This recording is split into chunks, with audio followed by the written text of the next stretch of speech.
Oke, ini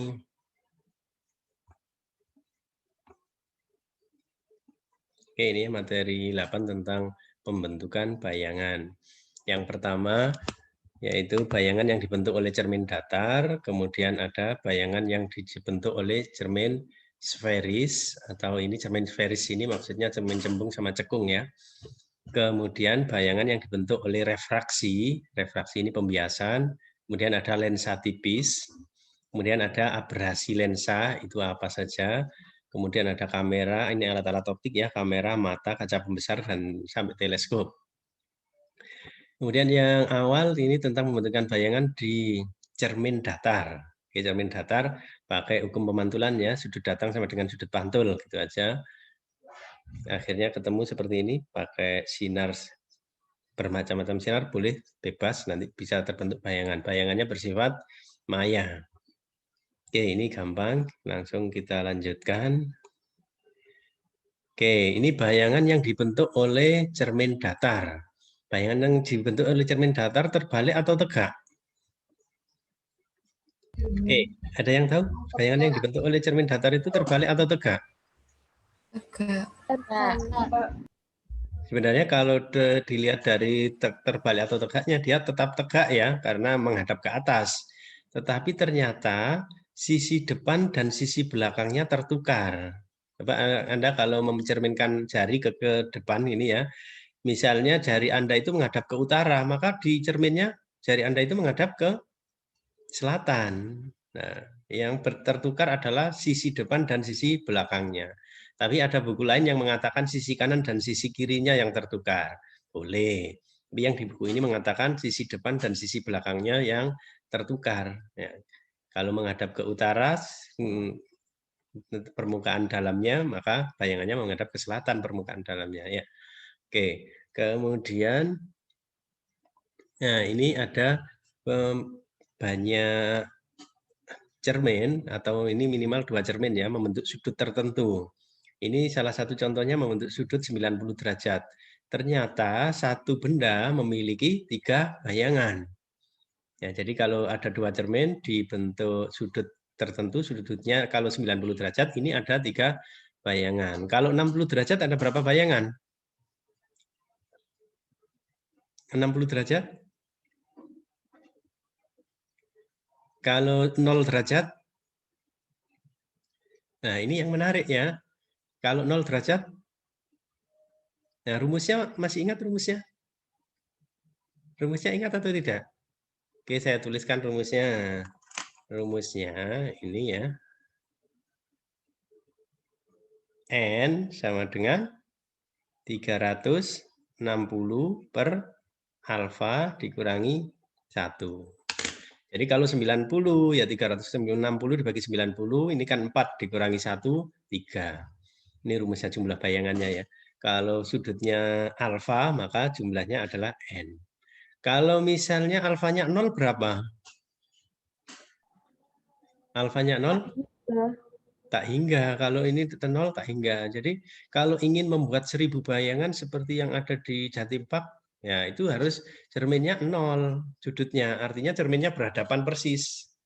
Nah, kalau Anda ada di tengahnya, nanti bayangan sini dipantulkan ke sini, bayangan sini pantulkan sini, terus saling memantulkan, nanti 1000 bayangan namanya. Ya gitu ya. Ini sesuai dengan rumusnya juga. Kalau alfanya 0 memang tak hingga, banyak sekali. Nah, itu nanti ada di Jatim Park itu ruang 1000 bayangan. Itu cerminnya ya diletakkan berhadapan.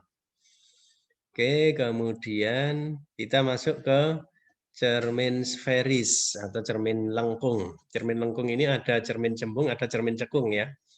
Kalau ini yang cermin cekung dulu, concave mirror. Oke ya, cermin cekung. Langsung saja ke ini ya, cermin cekung. Rumusnya ya pakai 1/F sama dengan 1/S ditambah 1/S absen ya. Jarak 1/fokus sama dengan 1/, jarak benda ditambah 1/, jarak bayangan. Seperti di SMP SMA ya. Tak pernah ini. F itu R/2. Kemudian kalau lensa cembung sama seperti ini rumusnya, F juga R/2, cuma lensa cembung ini adalah cermin cembung, permukaannya yang melengkung yang di luar ya, yang melengkung. Kemudian bayangannya nanti akan selalu negatif, selalu maya. Karena fokusnya negatif. Jangan lupa nanti kalau mengerjakan cermin cembung, ini F-nya itu dikasih nilai negatif. Ya, kalau masukkan ke rumus ini ya, 1/F sama dengan 1/S ditambah 1/S aksen gitu ya. F-nya itu masukkan nilainya negatif kalau cermin cembung. Nah, jadi cermin cembung ini sifat bayangannya adalah tegak, maya, diperkecil. Ini contohnya ya. Jadi ini ditaruh di mana saja dekat sampai jauh sekali, ini akan terbentuk bayangan di sini yang sifatnya tegak, maya, diperkecil. Contohnya apa ini cermin cembung? Contohnya kaca spion mobil. Spion. Spion mobil. Itu mobilnya dekat maupun jauh dia tetap terlihat lebih kecil. Ya, karena apa? Karena bendanya ini selalu berada di ruang 4. Bendanya selalu berada di ruang 4. Ini kan ruang satunya di sini ya, ruang 1, ruang 2, ruang 3, ruang 4-nya di sini. Jadi benda itu selalu di ruang 4, sehingga bayangan akan selalu di ruang 1. Ya, kalau 4 ke 1 itu selalu diperkecil, maya, dan tegak. Sudah tahu sifat-sifat bayangan? Kalau bendanya di ruang 2, bayangannya di ruang berapa? Rumusnya masih ingat? Di Jumlah ruang benda ditambah ruang bayangan harus 5 ya. Jadi kalau bendanya di ruang 4, ya bayangan di ruang 1. Kalau benda di ruang 2, bayangan di ruang 3. Kalau benda di ruang 3, bayangan di ruang 2. Itu ya. Jadi selalu berapa? 5 ya, selalu 5. Kemudian sifatnya lebih besar atau diperkecilnya tergantung tadi ruangannya. Kalau 3 ke 2 berarti diperkecil, 4 ke 1 diperkecil. Kalau 2 ke 3 berarti diperbesar. Gampang sekali mengingatnya ya. Jadi dari ruangannya itu saja sudah kelihatan. Ruang 1 4 gandengannya, 2 3 itu diperbesar, 3 ke 2 diperkecil. Oke. Maya tegaknya kalau sama di 2 ke 3, 3 ke 2 itu terbalik. Jadi kalau 1 ke 4, 4 ke 1 itu tegak. Ya. Karena berbeda sisi 1 dan 4 ini. Ini sisi dalam, ini sisi luar. Kalau 2 dan 3 ini sama-sama dalam ya. Jadi itu terbalik nanti hasilnya. Oke, ini ya nanti kalau ingin mempelajari benda itu positif kapan, negatif kapan ya. Fokusnya kapan, fokusnya ini kapan negatif, kapan positif ya. Jadi ini fokusnya ini positif kalau cekung, negatif kalau cembung. Ini cara membacanya ya. Benda itu kalau di depan positif, kalau di belakang negatif. Oke, nanti dibaca lagi ini. Kemudian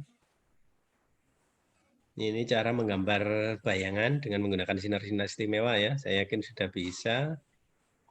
Oke. Sekarang pembiasan di lensa tebal ya. Kalau di pembiasan di lensa tebal rumusnya seperti ini ya. N1 per P ditambah N2 per Q sama dengan N2 min N1 per R. Jadi N1 ini indeks bias di luar di luar apa namanya lensa tebalnya. Kalau N2 ini indeks bias lensa tebalnya. Ya.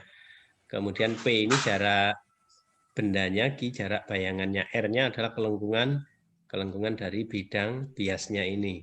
Ini ketentuan positif negatifnya ini ya. Kalau R ini positif itu ketika berada di pusatnya berada di belakang. Ini ada bidang lengkung.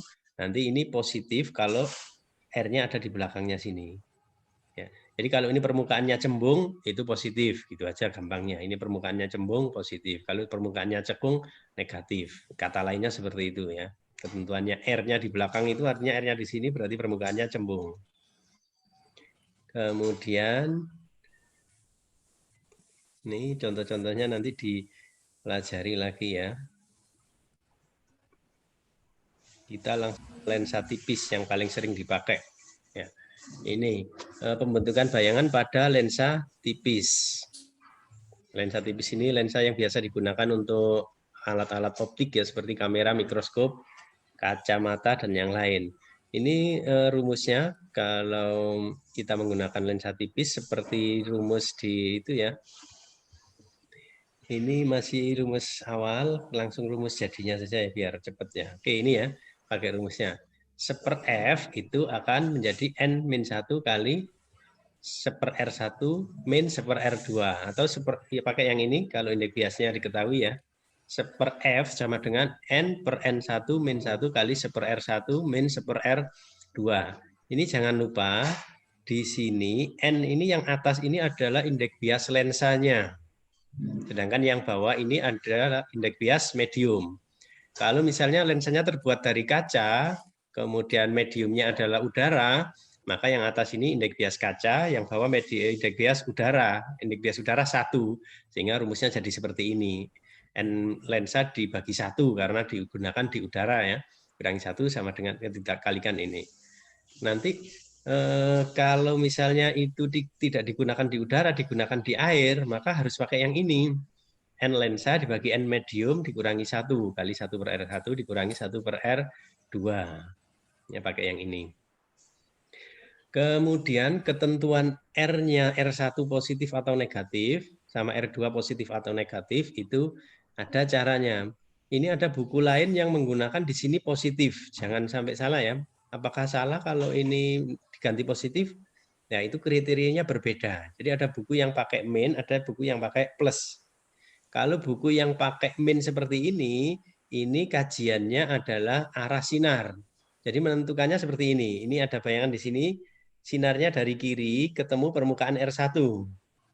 Kalau ketemu permukaan R1 ini cembung, maka plus R1-nya. Kemudian jalan lagi dari sini ke sini ketemu permukaan R2, ketemunya kan dari sini cekung ya ini ya.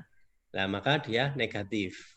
Nah, kalau pakai rumus yang ini 1/R1 min 1/R2 itu jalannya sinar. Sinarnya ke sini ketemu permukaan cembung positif, kemudian ketemu permukaan ini lengkung cekung ketemu negatif. Tetapi di buku lain ada yang memudahkan, ini pakai plus. Jangan lupa ini pakai plus ya di buku lain. Itu dilihat permukaannya aja. Kalau ini melengkung seperti ini cembung, yang di sini cembung, ya sudah plus sama plus. Tapi di sini tandanya plus. Biasanya di SMA itu yang dipakai ya, 1/R1 ditambah 1/R2. Pokoknya dilihat permukaannya ini cembung ya plus, yang sini cembung juga ya plus. Itu yang lebih mudah. Nah, itu yang sering salah ya. Jangan sampai lupa. Anda pakai yang min atau yang plus. Kalau yang plus ini dilihat permukaannya aja. Kalau lengkung cembung seperti ini plus R1-nya, cembung seperti ini plus R2-nya. Ini kalau tandanya plus ya. Kalau yang min arah sinar yang dipakai. Oke, kemudian di diskusi yang di Sipejar itu saya tanyakan apakah bisa lensa yang mula-mula itu bersifat konvergen bisa berubah menjadi divergen. Apakah bisa? Di sana banyak yang menjawab tidak bisa. Yang menjawab bisa hanya 1-2 orang. Bisa atau tidak bisa? Yang awalnya itu konvergen, ternyata suatu saat bisa divergen. Jadi misalnya lensa seperti ini lensa cembung ya. Kalau dikasih sinar, dia pasti mengumpulkan sinar ya fungsinya ya. Apakah bisa lensa ini suatu saat itu bisa menyebarkan sinar? Didiskusi. Bisa atau tidak? Banyak yang menjawab tidak bisa. Sampai 90% mungkin yang menjawab tidak bisa ya. Yang menjawab bisa hanya 1-2 orang. Nah, yang benar bisa. Kenapa kok bisa? Kita lihat di sini. Di sini adalah N lensa per N medium. Kalau N lensanya itu misalnya di gelas, N lensanya gelas 1,5, N mediumnya 1, berarti ini 1,5 dibagi 1, itu kan 1,5 dikurangi 1, berarti 0,5 di sini. Maka akan tetap seperti ini fungsinya, akan konvergen. Tetapi kalau ini digunakan di misalnya di cairan, indeks biasnya cairannya misalnya 1,6, maka ini 1,5 dibagi 1,6 nggak sampai 1. Kalau tidak sampai 1, misalnya 0,9 dikurangi 1, maka hasilnya akan negatif. Nah, kalau hasilnya negatif, maka dia fungsinya akan berubah sebaliknya. Yang mengumpulkan sinar jadi menyebarkan sinar karena fokusnya jadi negatif. Gitu. Ya. Jadi misalnya Anda punya kaca, lensa dari kaca dipakai di udara gitu ya, dia mengumpulkan sinar, kemudian dipakai di cairan tertentu, ditenggelamkan di cairan tertentu, ternyata dia bisa menyebarkan sinar. Kalau cairannya itu indeks biasnya lebih besar daripada indeks bias lensanya, karena rumus ini. Itu hanya 2-3 orang yang bisa menjawab benar ya dari diskusi yang saya buat di si Pejar itu ya. Oke, nanti itu seperti itu keluar ya di ujian ya, jangan lupa. Yang didiskusi hampir semuanya keluar di ujian. Kemudian cara memberi nama. Cara memberi nama seperti ini ya. Kalau ini lensa cembung, apa sih bedanya lensa cembung dengan cekung? Kalau lensa cembung itu yang tengah ini lebih tebal daripada tepinya. Tengahnya lebih tebal daripada tepinya. Kalau yang cekung, ini tengahnya lebih tipis daripada tepinya. Ini kan tipis, tepinya yang tebal ya. Kemudian cara memberi namanya ini kalau permukaannya cembung, yang sebelah sini cembung, berarti cembung-cembung, biconvex. Kalau ini cembung, ini cekung, konkav, convex. Kalau ini cembung, ini datar, berarti plan, convex. Ya. Kalau ini konkav, konkav, berarti bikonkav. Convex, konkav. Kemudian plan, konkav. Ya. Jadi cara memberinya seperti itu, memberi namanya. Kemudian, oke, ini ketentuan positif negatifnya ya. Jangan lupa di lensa ketentuan positif dan negatifnya itu berbeda dengan di cermin. Kalau cermin tadi, kalau di depan cermin itu positif di bayangan maupun benda. Jadi benda di depan cermin positif, bayangan di depan cermin positif. Tetapi kalau lensa, yang di depan lensa itu benda positif, kalau di belakang lensa negatif. Tetapi bayangannya itu kalau di belakang lensa itu malah yang positif. Ya, beda dengan cermin yang di sini yang bayangannya ya. Kalau bayangan di lensa itu di belakang itu malah positif. Kalau cermin yang di depan yang positif. Ya. Oke, itu ya. Kemudian perbesarannya seperti ini. Oke, kemudian ini sinar-sinar istimewa ya. Oke, pembagian ruang ya. Pembagian ruang di lensa dengan di cermin itu berbeda. Jangan lupa kalau di cermin itu pembagian ruang 1, 2, 3-nya antara bayangan dan benda sama. Ruang satu benda yaitu ruang satunya bayangan. Tetapi kalau di lensa beda. Yang di sebelah sini ini ruang satunya benda. Ruang 1, 2, 3, 4-nya di sini. Tetapi ruang satunya bayangan sebelah sini ini 1, 2, 3, 4. Jadi kebalikannya. Jadi kalau lensa itu ruang benda dan ruang bayangannya berbeda. Ruang 1, 2-nya, 1, 2, 3-nya di sebelah depan ini. Kalau benda 4-nya di belakang. Kalau bayangan 1, 2, 3 itu di belakang, 4-nya di depan. Itu bayangan. Oke, ini nanti contoh-contohnya bisa dipelajari. Ya, ini cara menggambar bayangan nanti dipelajari ya. Harus bisa ini ya. Kemungkinan nanti ujian juga, keluar menggambar bayangan ya. Keluar yang seperti ini. Oke, sudah ini. Nah, kombinasi lensa. Jadi ada 2 lensa digabung jadi 1. Langsung ke seperti ini ya. Ada 2 lensa ya. Jadi ada 2 lensa, lensa 1, lensa 2, kemudian bendanya diletakkan di sini. Ini prinsip kerjanya seperti mikroskop ya. Jadi nanti ada benda ini, kemudian bergerak sinarnya menuju ke lensa 1 membentuk bayangan. Bayangan dari lensa pertama. Bayangan dari lensa pertama ini dijadikan benda oleh lensa kedua. Kemudian nanti menghasilkan bayangan akhir. Jadi kemungkinan yang keluar ujian yang seperti ini ya. Jadi ini dipelajari ya. Kalau belum jelas boleh tanya sekarang. Ini misalnya ini S, nanti Anda hitung pakai 1/F sama dengan 1/S ditambah 1/S aksen, itu ketemu S aksennya, ya, S aksennya ini. Kemudian nanti S2-nya, jarak benda untuk lensa kedua, ya jarak antar lensa dikurangi jarak bayangannya tadi. Ini jarak antar lensa dikurangi jarak bayangan ini. Kemudian ini jarak benda. Jarak bendanya ini nanti diketemu jarak bayangan. Ini caranya ya. Oke. Kemudian ada abrasi lensa. Abrasi itu apa sih? Abrasi. Ada yang tahu abrasi artinya? Abrasi ini cacat bayangan sebenarnya ya. Cacat bayangan. Cacat bayangan yang terjadi di lensa. Abrasi itu ada 2 macam. Ada abrasi sferis, ada abrasi kromatis. Kalau sferis ini spherical aberration, ini abrasi sferis ini abrasi karena kelengkungan lensa. Jadi kalau misalnya sinar istimewa itu di lensa, sinar datang sejajar sumbu utama dibiaskan menuju fokus. Ternyata kalau sinarnya ini jauh dari sumbu utama, semakin ke ujung sini, dia tidak jatuh di fokus, tetapi maju ke sini. Semakin jauh lagi, ya semakin maju lagi. Jadi fokusnya awalnya di sini, karena ini jauh dari sumbu utama, maka dia maju, tidak difokus lagi. Nah ini yang namanya abrasi sferis. Ini yang menyebabkan bayangannya menjadi kabur. Ya. Kemudian ada abrasi kromatis. Abrasi kromatis ini apa sih? Kromatis, polikromatis, monokromatis. Kalau cahaya putih itu kan polikromatis. Jadi kalau ada cahaya putih menuju ke lensa, kemudian di lensa ini dibiaskan, maka ternyata pembiasannya karena lensa ini memiliki indeks bias yang berbeda untuk setiap panjang gelombang, seperti di dispersi cahaya tadi ya. Dispersi cahaya yang di prisma itu kan medium merah dibiaskan sedikit, kemudian yang apa namanya yang kuat yang violet ya. Jadi seperti ini. Nanti fokusnya yang merah ke sini, yang ungu ke sini, kemudian yang diantara merah dan ungu ya diantaranya sini. Jadi medium itu fokusnya sendiri-sendiri, sehingga dia bayangannya menjadi tidak jelas atau blur. Ya ini namanya cacat karena abrasi kromatis. Jadi kalau pakai cahaya putih kemungkinan terjadi abrasi kromatis seperti ini. Oh, kromatis itu karena cahaya tadi diuraikan menjadi beberapa macam warna dan panjang gelombang yang berbeda memiliki indeks bias yang berbeda sehingga fokusnya berbeda.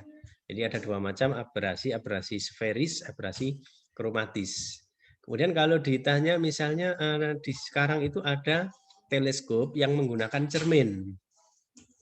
Jadi lensanya objektif tetap, tapi lensa okulernya itu cermin dulu, baru ada lensa tambahan, tidak lensa semua, ada cermin. Bagus mana teleskop yang menggunakan lensa dengan teleskop yang menggunakan cermin? Bagus mana? Cermin. Hasilnya? Cermin. Ya. Jadi bagus yang menggunakan cermin. Kenapa? Karena kalau cermin itu yang ada hanya abrasi sferis, abrasi kromatisnya tidak ada. Tapi kalau lensa dia mengalami abrasi sferis juga abrasi kromatis. Jadi blurnya itu double, kromatis iya, sferis iya. Oke ya, kita lanjutkan ke yang lain. Alat-alat optik sekarang, kamera. Kamera nanti bisa dibaca sendiri ini. Intinya kamera ini bendanya diletakkan di ruang berapa? Harus tahu, kamera itu benda diletakkan di ruang berapa? 3. Bayangan di ruang 2. Lensanya pakai lensa positif ya, lensa cembung. Jadi bendanya diletakkan di ruang 3, bayangannya nanti dibentuk di ruang 2. Kemudian sifatnya maya nyata, terbalik, diperkecil. Nah, kenapa ada yang namanya negatif film? Karena terbalik ini. Kemudian waktu dicetak dirubah lagi sehingga menjadi tegak lagi. Ya. Jadi ini bendanya di ruang 3, bayangan di ruang 2. Oke, kemudian ada mata ya. Mata ini dipelajari sendiri tentang rabun jauh, rabun dekat, dan presbiopi ya, mata tua. Itu dipelajari. Ya ini ada nanti dipelajari sendiri. Kemudian ada mikroskop. Ya, mikroskop ini intinya alat optik yang terdiri dari 2 lensa, lensa objektif dan lensa okuler. Ketentuannya fokusnya harus lebih besar yang mana, objektif atau okuler? Lebih besar mana fokusnya, objektif dan okuler? Apakah boleh sama atau sembarang, boleh besar yang ini, boleh besar yang ini? Harus tahu, kalau tidak tahu nanti terbalik dengan teleskop. Oke, objektif atau okuler yang lebih besar? Mikroskop? Mikroskop, Okuler. lensa objektifnya harus lebih besar fokusnya daripada okuler. Ya. Jadi yang objektif yang lebih besar dari okuler, kenapa? Supaya mikroskopnya tidak terlalu panjang. Ya. Jadi kalau ini sampai objektifnya sampai okulernya panjang, wah ini nanti mikroskopnya bisa panjang sekali. Kenapa? Karena bayangan ini harus diletakkan di ruang 1. Ya. Jadi yang lebih besar tadi mana? Yang lebih besar objektif atau okuler? Objektif. Nah, terbalik saya ya. Yang besar lebih besar harus okuler ya. Okuler yang lebih besar, objektif yang kecil. Karena ini benda itu diletakkan di ruang 2, bayangan di ruang 3. Kalau objektifnya panjang besar, maka di sini jaraknya akan sangat panjang. Di ruang 2 ke ruang 3 sebelah sini ini akan sangat panjang. Jadi objektif ini harus kecil, lebih kecil dari okuler. Kemudian kenapa okuler harus besar? Karena bayangan yang di sini dijadikan benda oleh lensa okuler diletakkan di ruang 1. Kalau okulernya kecil, digeser sedikit, dia sudah keluar dari ruang 1, dia sudah di ruang 2, sehingga tidak ada bayangannya. Jadi kalau okulernya besar, maka dia digeser-geser masih berada di ruang 1.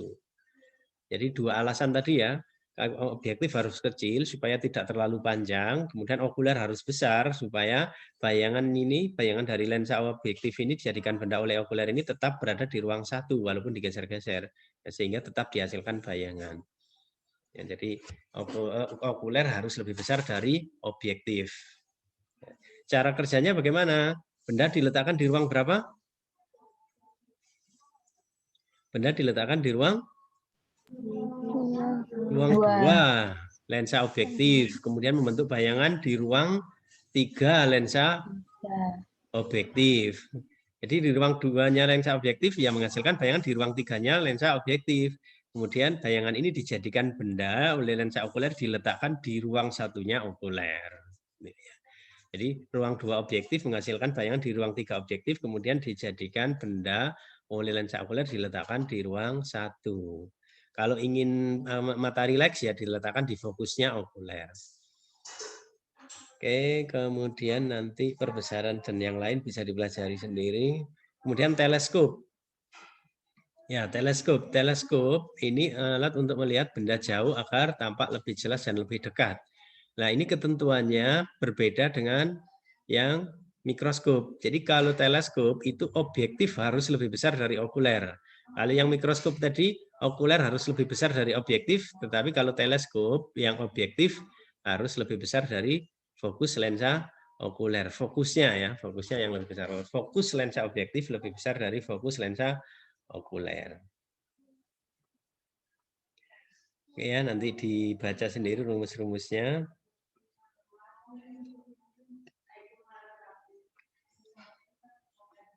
Oke, untuk bab ini cukup. Kalau ada pertanyaan silahkan. Masih ada 10 menit ya. Silakan kalau ada pertanyaan.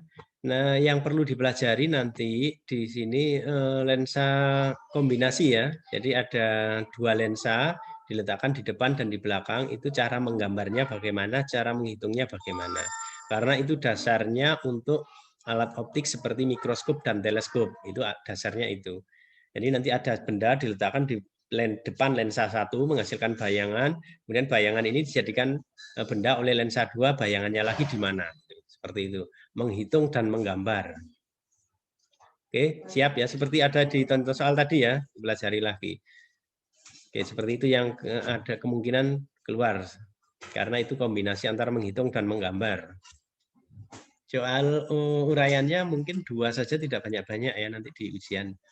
Karena di ujian kemarin soal uraiannya khususnya kelas B ya.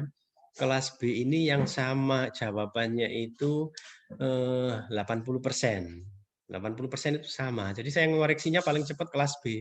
Nomor 1 sama, semua nomor 2 sama semua. Jadi tidak perlu mikir lagi ngoreksinya. Tapi sebenarnya itu mencurigakan ya. Jangan sampai seperti itu ya. Nanti ya. Di ujian uraiannya terutama ya. Uraiannya kok bisa salahnya persis.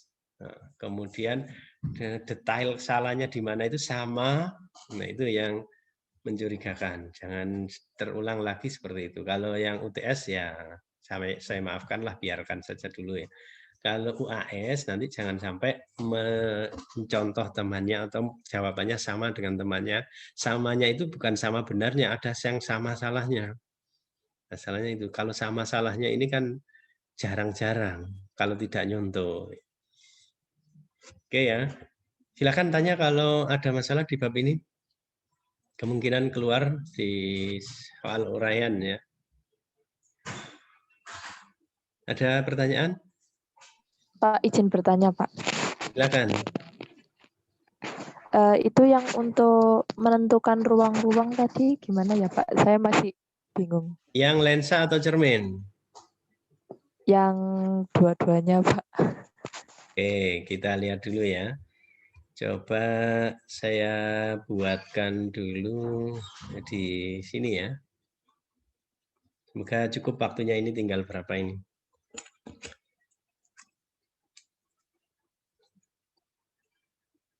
Ini misalnya cermin ya, cermin dulu. Ini fokus, ini R. Kalau cermin, ini ruang 1, ruang 2, ruang 3 ya. Kemudian di sini ruang 4.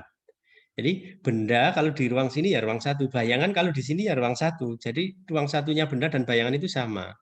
Misalnya ruang sini bendanya, maka bayangannya nanti di sini. Ini ruang 1 benda, ruang 2, 3-nya bayangan. Kalau cerminnya cembung, ya seperti ini fokus, kemudian R, ya ruang satunya ganti di sini 1, 2, 3, 4. Maka di sini bendanya itu selalu di ruang 4, nanti bayangannya di ruang 1. Oke, untuk cermin jelas? Ya. Cermin jelas? Ruang 1 itu antara O dan F, ruang 2 antara F dan R, ruang 3 itu lebih dari R, ruang 4 itu ya sebelahnya O. Ini ruang 4. Ini OF ruang 1, FR itu ruang 2, lebih dari R itu ruang 3, ya, di belakangnya O, nah ini ruang 4. Jadi ini cermin cekung, ini cermin cembung. Nah, kalau lensa beda lagi. Kalau lensa ini yang rumit. Nah, ini misalnya lensa cembung, lensa positif. Ini F. Ini 2F ya. Kalau di lensa tidak ada R tetapi 2F. Di sini F, ini 2F. Ya. Kalau di lensa, ruang 1, 2, 3-nya benda itu di sini. Ini ruang 1, ini ruang 2, ruang 3, ruang 4. Ini untuk benda. Kriterianya untuk benda ruang satunya di sini, 2 di sini, 3 di sini, 4 di sini. Tetapi untuk bayangan, ruang satunya di sini. Ruang 1, pakai Romawi kalau bayangan ya. Ini ruang 2, ruang 3, sini ruang 4. Jadi di daerah sini ini ruang 1 kalau bayangan. Ini di ruang 2, di sini ruang 3. Ini ruang 4. Kalau benda, ruang satunya di sini, ruang 2 di sini, ruang 3 di sini, ruang 4-nya di sini. Ya, kriteria untuk benda dan bayangan berbeda. Oke, sudah jelas? Ini plus min sama saja caranya ya. Plus min sama.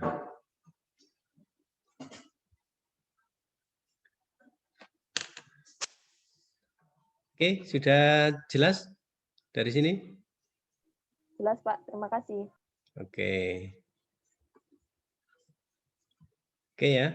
Nanti ketentuannya plus minnya itu seperti tadi ya. Kalau di depan itu plus, kalau di belakang min, itu kalau di cermin.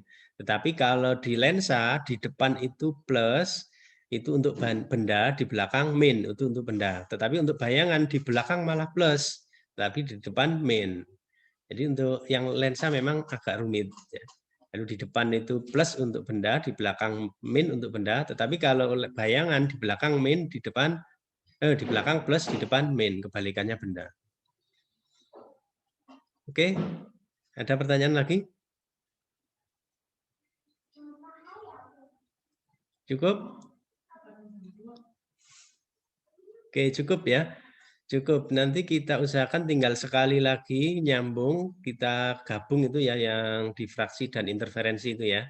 Karena itu materinya tidak terlalu banyak, yang paling banyak yang bagian 2 ini. Oke, kita akhiri dulu ya yang bagian 2. Terima kasih. Assalamualaikum warahmatullahi wabarakatuh. Waalaikumsalam warahmatullahi wabarakatuh.